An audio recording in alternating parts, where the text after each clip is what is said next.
네, 안녕하세요. 미래채널 마이프의 황준원입니다. 자, 지난 9월 22일 2020 로봇 미래 전략 컨퍼런스가 개최가 됐는데요. 자, 오늘은 저와 함께 이 컨퍼런스의 주요 내용들을 한번 요약해보는 시간 가져볼까 해요. 그 중에서도 10개의 주요 이슈들을 준비해봤거든요. 자, 먼저 첫 번째 이슈는 중소제조기업 자동화의 동반자가 될 협동 로봇에 대해서 뉴로메카의 박종훈 대표님의 발표가 있었습니다. 그러니까 예전에 자동화 로봇이랑 다르게 요즘 협동 로봇들은 사람과 섞여서 일을 한다는 점이 특징이 되겠죠. 자, 그런 로봇의 중요한 점은 뭐냐면은 일단 손으로도 저렇게 로봇을 가르칠 수 있을 정도로 쉬워야 된다는 거. 뉴로메카의 인디라는 로봇이고요. 저렇게 앱을 통해서도 쉽게 프로그램이 가능하다고 하고요. 또 사람이랑 함께 일하니까 충돌을 바로바로 감지해야지만 안전할 수 있겠죠. 자, 그리고 뉴로메카 비전 솔루션을 가지고 있어서 이제 기계가 사물을 알아보는 그런 기능들도 있다고 합니다. 자, 그래서 공장에 저렇게 협업 로봇으로 도입이 될 수 있을 뿐만이 아니라 아니 치킨집에서도 로봇이 활약하고 있는 줄은 제가 잘 몰랐네요. 저렇게 치킨 가루도 만들고 치킨을 튀기는 일까지 해가지고 단순히 공장뿐만이 아니라 소상공인들까지도 이런 자동화 로봇들을 활용할 수 있는 길이 열린 것 같습니다. 자, 이런 로봇에게도 주목을 해보시면 좋을 것 같겠고요. 자, 다음 두 번째 이슈로는 의료용 원격 로봇. 요즘 코로나 시대에 정말로 중요한 로봇이다 라고 할 수가 있겠는데 아니 서울대학교 병원에서도 수년 전부터 퓨처로봇, 키스트, 카이스트와 협력을 해가지고 로봇을 개발하고 계셨더라고요. 공현준 교수님께서 발표를 해주셨습니다. 그래서 이 로봇 같은 경우에는 POC 로봇이라고 해가지고 포인트 오브 케어, 원격 진료 로봇이에요. 주요 내용들을 살펴보자면은 일단 고해상도의 화상 정보를 제공한다는 거. 자, 그리고 초고화질 360도 카메라가 달려있다고 합니다. 그래서 VR 원격 협진이 가능하다고 해요. 자, 그리고 레이저 포인터 프로젝트를 가지고 있고 일단 가격은 낮추고 현장성은 최대한 확보하려고 노력을 하셨다고 해요. 그래서 현장에서 시뮬레이션도 해보시고 의사와 협동으로 해보는 걸 또 시뮬레이션을 해보시는 다양한 것들을 이제 계속 수년 전부터 해오셨더라고요. 또 이 로봇 같은 경우에는 베드사이드 로봇이라고 해가지고 한마디로 환자 옆에서 돌봐주는 로봇이라고 보시면 될 것 같아요. 또 내용을 살펴보자면 저 로봇에 거리 센서, 마이크, 카메라, 스피커가 탑재가 되어 있고요. 또 감정을 인식하고 여러 다국어를 구사할 수 있도록 개발을 해오셨다고 합니다. 자, 그래서 이런 로봇들을 이제 상용화를 하고 계시는데요. 최근에는 은평 성모병원의 안내 로봇을 판매하시기도 하셨고 국내외 의료기관과 판매를 협의 중에 있으시다고 합니다. 정말 코로나 시대 앞으로 성장 가능성이 높은 분야라는 생각이 들어요. 자, 다음 세 번째 이슈는 로봇 셰프 계속해서 성장을 하고 있는 것 같은데요. 자, 라운지 랩이라는 곳이 상당히 한국에서 활발하게 그 움직임을 보이고 있어요. 황성재 대표님께서 발표를 해주셨습니다. 자, 이 로봇 같은 경우에는 드립커피를 내려주는데 디자인 보세요. 굉장히 깔끔해서 공간과 잘 어우러진다는 점이 또 다른 특징이 될 것 같습니다. 자, 실제로 디자인 자체가 이게 레드닷 디자인 상도 받으셨더라고요. 저게 라운지 X라고 하는 로봇 카페인데요. 직영점이 벌써 7곳이나 된다고 합니다. 단순히 커피잔을 이동시키는 것이 아니라 이제 커피도 내려주고 음식도 만들어주는 로봇들이 점점 많아지고 있는 거죠. 또 라운지랩에서는 무인 상회라고 하는 무인 상점, 소규모 상점이라고 해야 될까요? 이런 것들도 공개를 하셨는데 사람이 가까이 가게 되면 거기에 달린 카메라가 얼굴을 인식해가지고 저 문을 딱 열어주게 되는 거고요. 원하는 물품이 손님이 가지고 나가면 바로 계산이 된다고 합니다. 컴퓨터 비전 기술을 적극적으로 활용을 하고 계시는 거죠. 그래서 집어서 바로 나가면 결제가 되니까 그립 앤 고라는 기술이라고 이름이 붙었다고 해요. 자, 그래서 최근에는 저렇게 샐러드 중심으로 해가지고 많이 음식들을 구비해 두셨다고 합니다. 저런 기술들도 역시나 로봇을 개발할 때 쓰였던 여러 가지 기술들이 함께 녹아들어 있다라고 볼 수가 있겠죠. 코로나 시대에 비대면 이런 오프라인 상점들이 증가하게 된다면 이런 것들도 상당히 필요하지 않을까라는 생각이 들었습니다. 자, 다음은 배달의 민족의 배달 로봇에 대해서 김요섭 실장님께서 발표를 해주셨어요. 자, 배달 시장은 계속해서 커져가고 있었는데 코로나 이후에는 더 커지고 있죠. 자, 그런데 문제가 라이더 분들께서 아파트와 캠퍼스를 그렇게 깊이 하신다고 해요. 자, 왜냐면 엘리베이터 왔다 갔다 하는데 시간도 소요가 되거니와 대학 캠퍼스 같은 경우에는 1층에서 학생들을 기다려야 되다 보니까 라이더 분들이 굉장히 싫어하셨다고 합니다. 자, 이럴 때 배달 로봇과 협업을 하게 된다면은 라이더 분이 입구에 가셔가지고 거기에 대기하고 있는 로봇한테 딱 물건을 갖다 주면은 라스트 마일이라고 하죠. 소비자까지의 최종 거리는 로봇이 배달을 해주게 되는 거예요. 딜리 드라이브 Z라고 하는 새로운 로봇을 또 컨셉 영상을 공개해 주셨어요. 일단 배달의 민족의 로봇 디자인도 상당히 깔끔하다라는 생각이 늘 볼 때마다 저는 들더라고요. 그래서 저 안에 커피라든지 음식이라든지 그런 것들을 담아서 이제 엘리웨이 돌아다니면서 갖다 주는 거죠. 그리고 저렇게 LED로 상태를 표시해 주기도 하고 당연히 장애물 같은 것들은 알아서 피해서 갈 수 있도록 열심히 개발을 진행 중이시라고 합니다. 또 저렇게 바퀴마다 서스펜션이 달려가지고 충격을 흡수할 수 있는 것도 신경을 쓰셨다고 하시고요. 겉면이 저렇게 충격 흡수가 되는 소재라고 해요. 그래서 내용물들의 손상이 가지 않도록 여러 가지 방면에서 신경을 쓰고 개발을 하신 것 같습니다. 자, 앞으로는 저런 배달 로봇들이 많은 활약을 하게 될지 기대가 되죠. 자, 다음 5번째 이슈는 포스트 코로나 시대 딥텍트가 뜬다라는 이름으로 딜로이트의 김경준 부회장님께서 기조연설을 해주셨습니다. 자, 딥텍트라는 것은 요즘에 많이 언급이 되고 있는데요. 언택트 플러스 컨택트라고 보시면 돼요. 언택트의 장점과 컨택트의 장점을 더 살려가지고 동시에 살려서 딥하게 들어가자는 거죠.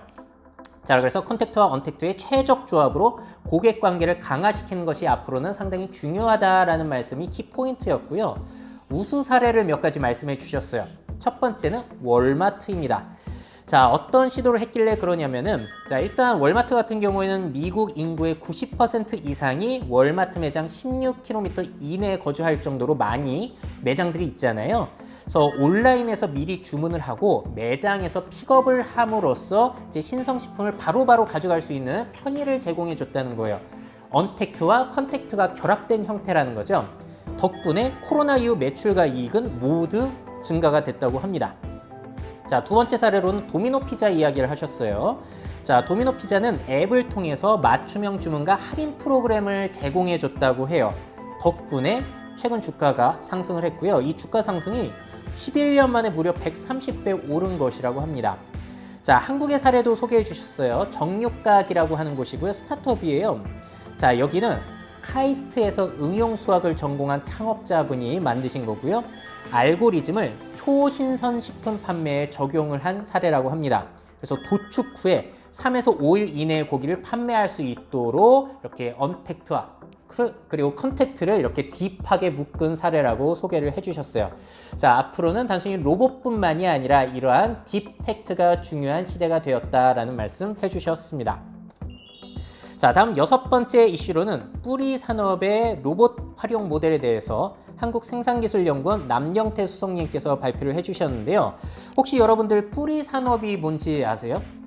자, 뿌리 산업이라는 것은 주조, 금형, 용접, 표면 처리, 열 처리 등 제조업 전반에 걸쳐 활용되는 그야말로 뿌리가 되는 공정 기술을 말합니다.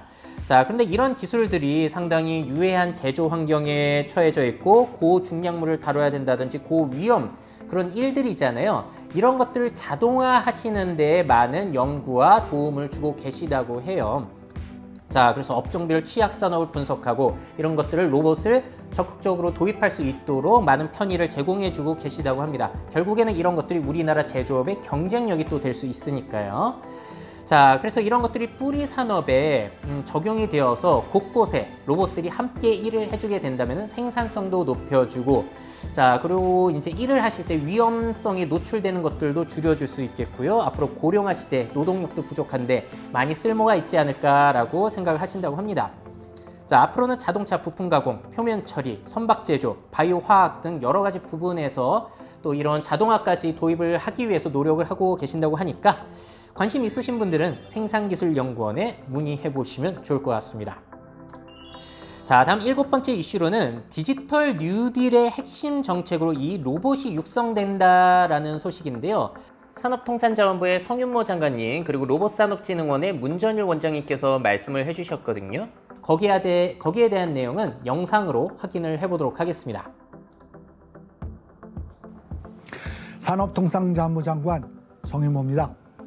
2020년 로봇 미래전략 컨퍼런스 개최를 축하합니다. 경제 전반의 디지털 대전환을 위하여 로봇 핵심 기술 개발, 실증 보급 확대, 인프라 구축 등의 로봇 정책을 디지털 뉴딜이 핵심 과제로 강력히 추진하고 있습니다. 자, 이 로봇이라는 것이 디지털 뉴딜의 핵심 과제로 추진되고 있다. 코로나19 상황에서 우리나라가 체계적인 방역을 통해서 모범 국가로 태어났듯이 K로봇이라는 로봇 브랜드를 통해서 디지털 뉴노멀 시대에 선봉에 나설 때라고 봅니다. K로봇을 통해 비대면 경제를 선도하고 또한 산학연관 민이 힘을 합해서 오늘과 같은 공유의 장을 통해서 우리나라의 로봇 산업을 한 단계 전폭시키는 그런 기회가 되기를 기대해 보겠습니다. 자, 이런 비대면 시대에 진짜 로봇의 활약이 중요하잖아요. 앞으로 K 로봇 해가지고 세계에 확대가 될 수 있다면 좋겠네요. 자, 다음 8번째 이슈는 비대면 시대 로봇의 역할과 중요성에 대해서 강원대학교의 김진호 교수님 말씀이 있으셨습니다. 자, 아무래도 비대면 시대에 로봇들이 정말로 활발하게 진짜 활약을 하고 있잖아요. 방역 소독이라든지, 자, 저는 식당에서 서빙 로봇으로 활약을 하기도 하고, 배달 로봇, 그리고 텔레프레전스 로봇으로 활용이 되기도 하고요. 또 방역을 진단하는 데 쓰이기도 하고, 백신과 치료제를 개발하는 데 곳곳에서 자동화 로봇들이 많이 쓰이고 있을 거예요. 게다가 개인 맞춤 치료제를 만드는 데 로봇들이 활약을 하기까지 정말로 이 비대면 시대에서 코로나 시대 정말로 할 일들이 많아지고 있는 것 같고요. 또 우리나라 인구 변화에 대한 언급도 해주셨는데 앞으로 한국은 고령화가 굉장히 심각하잖아요. 초고령 사회로 진입을 하다 보니 고령자가 이제 생산성을 높이기 위해서는 이런 로봇과 협업을 해서 이런 생산성을 높여가는 것이 한국 산업에 있어서는 굉장히 중요하다라는 말씀을 해주셨습니다. 자, 결국에는 인간과 로봇이 서로 협력을 해서 융합이 되어가지고 서로 이제 사회를 발전시켜 나가는 방향에 대해서 말씀을 해주셨어요. 굉장히 중요한 말이죠. 자, 다음 9번째 이슈는 팬데믹 시대 유연 생산 시스템의 중요성에 대해서 하나 에어로스페이스 남영욱 상무님께서 말씀을 해주셨는데요. 이 하나 에어로스페이스는 말 그대로 항공 관련 부품들을 제조하고 있는 곳인데 이 산업의 특징이 뭐냐면은 소품종 대량 생산보다는 다품종 소량 생산을 해야 될 때가 많다고 해요. 그럴 때 이 유연 생산 시스템이 굉장히 유용하다라고 합니다. 실제로 어떻게 도입이 됐는지 사례들을 많이 보여주셨는데요. 공구들을 준비할 때도 예전엔 사람이 했던 것을 로봇이 딱딱 골라서 준비를 해준다. 그래서 시간을 줄여주고요. 밀링 머신이라고 해가지고 뭐 깎고 그런 기계 있잖아요. 그것도 사람이 줄곧 붙어 있는 게 아니라 도와주는 거고 로봇이. 또 세척을 할 때도 로봇이 해주고 용접을 할 때도 로봇이 해주니까 정말로 생산성이 향상이 된다는 거예요. 그것뿐만이 아니라 물류, 자동화를 통해서 어디에 물건이 있는지를 스스로 파악을 하고 또 물건을 이동시키는데도 로봇을 써주게 되니까 생산성을 훨씬 확대해 갈 수가 있겠고 그리고 다양한 물품들을 만드는 데 있어서 유연성을 가져갈 수 있었다라는 거예요. 근데 이러한 것들이 각자 따로 놀면 안 되잖아요. 그래서 이런 것들을 연동시켜가지고 전체 라인을 최적화시킬 수 있는 시스템을 갖추는 것이 상당히 중요한 노하우다라는 말씀도 해주셨습니다. 자, 마지막으로는 이제 토론회가 끝에 열리기도 했는데요. 거기에 너무나 중요한 말씀들이 많았지만 그 중에서 몇 가지 내용만 간추려서 전달을 드려보도록 할게요. 자, 질문 내용 중에 이런 게 있었습니다. 포스트 코로나 시대 로봇 업계는 어떤 준비를 해야 하나? 자, 여기에 대해서 뉴로메카 박종원 대표님 같은 경우에는 로봇 기반 자동화를 소비자들이 손쉽게 적용할 수 있어야 된다. 이거 굉장히 중요한 거죠.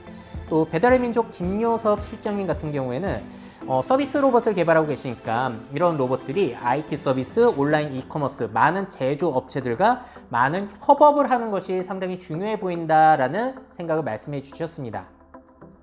또 딜로이트 김경준 부회장님께서는 요즘에 뭐 구글 홈이라든지 아니면 아마존 알렉사라든지 이런 홈 허브 플랫폼들이 굉장히 성장을 하고 있잖아요. 자, 이런 것들을 우리나라도 자체적으로 플랫폼을 가져가면 좋은데 그게 좀 어려운 부분도 있기 때문에 향후 홈 허브에서 디바이스가 어떤 영역에서 어떤 주도권을 가지고 갈 것인가 하는 전략이 필요한 것 같다라는 말씀을 해주셨어요. 또 김진호 교수님 같은 경우에는 비대면 시대에 로봇에 대한 수요가 늘어나고 있잖아요. 그러다 보니까 투자도 더 늘어날 것이라고 보신다는 거예요. 그래서 이러한 투자 기회를 잘 살리는 것이 중요하다라는 말씀 해주셨습니다. 네, 다음으로는 코로나19 시대를 맞은 로봇 업계의 발전 방안에 대해서도 토론이 있었는데요. 먼저 김여섭 실장님 같은 경우에는 고객 접점을 바탕으로 서로 협력해가지고 변화 트렌드를 함께 준비해 나가는 것이 전반적인 서비스 로봇 산업에 도움이 될 것이라고 생각을 한다. 아무래도 트렌드를 파악하고 그 궤적을 함께 가는 것이 중요하다는 말씀 해주신 것 같아요. 자, 그리고 김경준 부회장님께서는 이제 로봇이 단일 기능만 하는 게 아니잖아요. 아까 보신 것처럼 굉장히 유연하고 다양한 협업을 할 수 있기 때문에 협력의 대상과 범위를 적극적으로 넓혀갈 필요가 있다라는 말씀 해주셨습니다. 또 김진호 교수님께서는 없는 시장을 창출하기보다는 있는 시장에 접근해가지고 수요를 창출하는 게 크고 중요한 발전 방향이다라는 현실적인 이야기를 또 해주셨고요. 또 박중훈 대표님께서는 협동 로봇의 온라인 서비스를 할 수 있는 플랫폼과 생태계가 중요하다라는 말씀 해주셨습니다. 네, 오늘 이렇게 해서 2020 로봇 미래 전략 컨퍼런스의 주요 내용들을 10가지 정리해서 전달을 드려봤습니다. 자, 정말 로봇의 중요성, 앞으로 고령화 시대, 비대면 시대에 있어서 뭐 두말할 필요가 없겠죠. 앞으로 많은 발전을 기대해 보도록 하겠고요. 저의 이야기는 여기에서 마무리 짓도록 하겠습니다.